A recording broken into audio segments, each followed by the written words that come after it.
साहेब, मी या जगात अन्यायाने हरवले. माझा आवाज कोणापर्यंतही पोचला नाही, पण माझा प्रश्न आजही उरतो.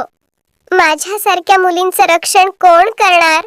बाळा, तुझ्यावर झालेले अन्याय माझ्या मनात आग पेटवून जातात. हे जग कधी कधी मुकं राहतं, पण आम्ही मुकं बसणार नाही. अत्याचार करणाऱ्याची जागा समाजात नाही, त्याला शिक्षा मिळालीच पाहिजे. मी नाही राहिले, पण बाकी कितीतरी मुली अजूनही भीत आहेत. त्या जगत आहेत भीतीत, शांततेत, छायेत. मुलींवर हात टाकणाऱ्याला समाजात मनुष्य म्हणण्याची पात्रताच नाही. मुलींचं रक्षण ही उपकाराची गोष्ट नाही, कर्तव्य आहे. हे मी जिवंत असताना म्हटलंय आणि आज तुला सांगतो, भीती संपवायची असेल तर आवाज बुलंद करावा लागतो. आवाज मला तो मिळाला नाही, पण कदाचित इतरांना मिळेल.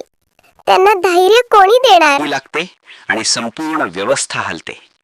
तुझ्या वेदनेच्या ठिणगीने हजारो लोक उभे राहतील. हे लक्षात ठेव, अत्याचाराविरोधात उभे राहणे म्हणजे फक्त एका मुलीचं नव्हे, संपूर्ण समाजाचं रक्षण करणं आहे. मला आता भीती नाही, पण मला न्याय हवा होता. न्याय हा फक्त कोर्टात मिळणारा कागद नसतो. न्याय म्हणजे जेव्हा समाज अत्याचार करणाऱ्याला एकटे पडायला भाग पाडतो, त्या दिवशी तुझ्यासारख्या मुलींचं अश्रू व्यर्थ जात नाहीत. मी तुला वचन देतो, तुझा प्रश्न, तुझं दुःख, तुझी वेदना विसरली जाणार नाही. धन्यवाद माझ्या अश्रूंना शब्द दिल्याबद्दल.